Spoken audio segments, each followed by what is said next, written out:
Assalamu alaikum warahmatullahi wabarakatuhu. How to start a business?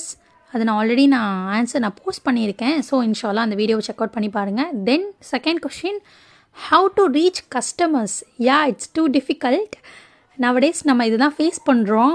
என்ன அப்படின்ட்டுனா, கஸ்டமர்ஸை எப்படிடா பிடிக்கிறது, எப்படிடா அவங்கள பிடிச்ச ஆர்டர்ஸ் வாங்குறது, லெஃப்ட் ஆகாமல் எப்படி சிஸ்டர் அவங்கள நம்ம பிடிச்சி வைக்கிறது. ஆல்ரெடி நான் சொல்லியிருந்த மாதிரியா தான் நம்ம அப்டேட் பண்ணுறோம் அப்படின்ற பேரில் ஒரே குரூப்பில் எக்கச்சக்கமான அப்டேட்ஸ், ரெகுலர் அப்டேட்ஸுன்ற பேரில் நம்ம குரூப்பில் நம்ம அப்டேட் பண்ணிகிட்டே இருக்கக்கூடாது.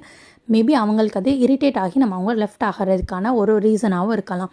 தென் இன்னொன்று என்ன அப்படின்ட்டுனா, நம்ம சேல் பண்ணுற ப்ராடக்ட் மார்க்கெட்டில் டிமாண்டாக இருக்கணும். நம்ம ஏனோதானோன்ட்டு சும்மா நம்ம ரீசேல் பண்ணுறோன்ற பேரில் எடுப்பில் எல்லாரோடைய கலெக்ஷன்ஸையும் நம்ம எடுத்து குரூப்பில் போட்டுகிட்டே இருக்கோன்றது தவறான விஷயம். என்னுடைய பார்வையில் டிமாண்டாக